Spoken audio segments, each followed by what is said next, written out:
मंत्री प्रभार में रहेंगे, प्रभारी मंत्री अगर प्रति कुलाधिपति रहेंगे तो कहीं ना कहीं शिक्षा जगत को भी पॉलिटिक्स में ढाल दिया जाएगा और वहाँ मैंने शिक्षा की बातें कम और पॉलिटिक्स की बातें ज़्यादा होंगी, जो मेरे अकॉर्डिंग उचित नहीं है। मेरे प्रस्ताव को अस्वीकार करना भी यह दर्शाता है कि वह मूलवासियों की हितैषी नहीं है। मैंने तो यही कहा था कि मंत्री का ना होकर कोई ऐसा शिक्षाविद हो जिसका राज्य और देश में एक लंबा अनुभव हो और जो झारखंड का निवासी हो, तो उसे सिरे से खारिज कर दिया गया। सुझाव था कि स्थानीय झारखंड के मूल निवासी को वहां रखा जाए और दोनों प्रस्ताव को राज्य सरकार ने इस विधेयक में खारिज कर दिया है। इससे ये स्पष्ट हो जाता है कि राज्य सरकार भले मंचों में आकर घड़ियाली आंसू बहाए, मंचों में ये कहे कि हम आदिवासी मूलवासी की सरकार है, लेकिन आज मेरे संशोधन को खारिज करना, मेरे प्रस्ताव को खारिज करना, अस्वीकार करना उनकी मंशा को साफ दर्शाता है कि वो राज्य का हितकर नहीं है और राज्य के मूलवासियों का, आदिवासियों का भला नहीं चाहती है। और एक मजेदार बात आपको मैं बताऊंगा, मेरा एक सवाल था कि क्या विनोद बिहारी महतो जो दिसम गुरु शिबू सोरेन के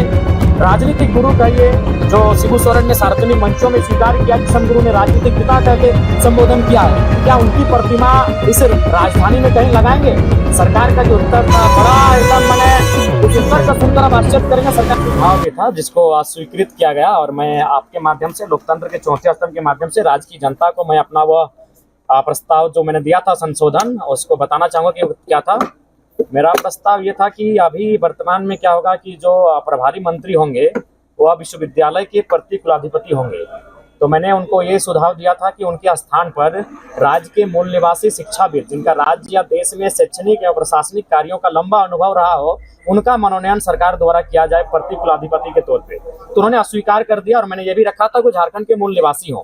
तो देखिए इससे क्या होगा कि अगर शैक्षणिक संस्थानों में अगर मंत्री प्रभार में रहेंगे, प्रभारी मंत्री अगर प्रति कुलाधिपति रहेंगे तो कहीं ना कहीं शिक्षा जगत को भी पॉलिटिक्स में ढाल दिया जाएगा और वहाँ मैंने शिक्षा की बातें कम और पॉलिटिक्स की बातें ज़्यादा होंगी, जो मेरे अकॉर्डिंग उचित नहीं है। और राज्य सरकार का मेरे प्रस्ताव को अस्वीकार करना भी यह दर्शाता है कि वह मूलवासियों की हितैषी नहीं है। मैंने तो यही कहा था कि मंत्री का ना होकर कोई ऐसा शिक्षाविद हो जिसका राज्य और देश में एक लंबा अनुभव हो और जो झारखंड का निवासी हो, तो उसे सिरे से खारिज कर दिया गया।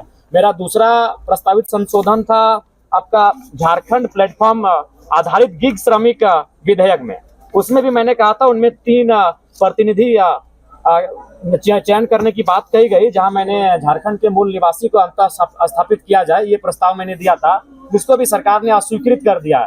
यानी मेरे 2 जो आज संशोधन मैंने दिया था, 2 सुझाव दिए थे सरकार को बिल में संशोधन करने का, और दोनों में मेरा सुझाव था कि स्थानीय झारखंड के मूल निवासी को वहां रखा जाए और दोनों प्रस्ताव को राज्य सरकार ने इस विधेयक में खारिज कर दिया है। तो इससे ये स्पष्ट हो जाता है कि राज्य सरकार भले मंचों में आकर घड़ियाली आंसू बहाए, मंचों में ये कहे कि हम आदिवासी मूलवासी की सरकार हैं, लेकिन आज मेरे संशोधन को खारिज करना, मेरे प्रस्ताव को खारिज करना, अस्वीकार करना उनकी मंशा को साफ दर्शाता है कि वो राज्य का हितकर नहीं है, वो राज्य के मूलवासियों का, आदिवासियों का भला नहीं चाहती है। और एक मजेदार बात आपको मैं बताऊंगा, मेरा एक सवाल था कि क्या विनोद बिहारी महतो जो दिसम गुरु शिबू सोरेन के राजनीतिक गुरु कहिए, जो शिबू सोरेन ने सार्वजनिक मंचों में स्वीकार किया, दिसम गुरु ने राजनीतिक पिता करके संबोधन किया है, क्या उनकी प्रतिमा इस राजधानी में कहीं लगाएंगे?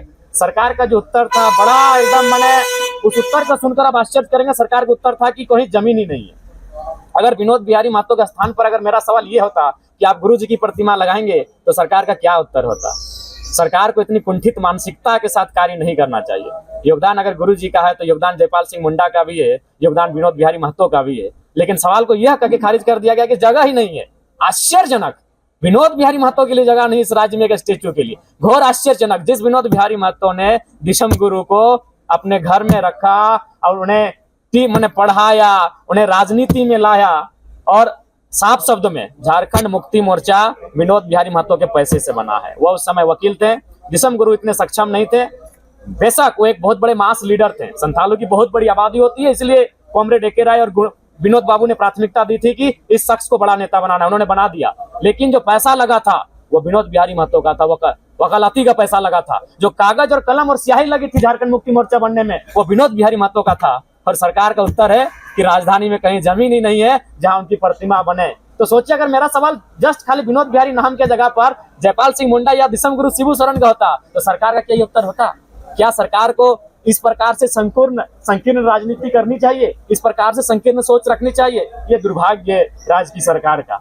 उसके बाद ये मेरा ही सुझाव था, अभी जो आप बहस देख रहे हैं कृषि को लेकर, अभी जो आप बहस देख रहे हैं अत्यधिक वर्षा को लेकर, ये मेरा ही सुझाव था सर्वदलीय बैठक में, और इस पर हमने अपना राय प्रकट किया है कि इस बार बारिश 33-32% ज्यादा हुई है। अतः जहां जहां क्षति हुई है, चाहे सड़क की क्षति हो, पुल की क्षति हुई हो या किसी सेक्टर की क्षति हुई है, उसकी एक कम अवधि में भरपाई की जाए, और विशेषकर किसानों के लिए 500 करोड़ का एक बजट जो क्षति के लिए निर्धारित किया जाए। जिनके आवास का क्षतिग्रस्त हुआ है उन्हें कम समय में आवास अलॉटमेंट किया जाए, और जो अगर निधन हो जाता है, किसी की मृत्यु हो जाती है इस आपदा में, तो 10 लाख का मुआवजा उस परिवार को मिले, ये मैंने सरकार से मांग किया है।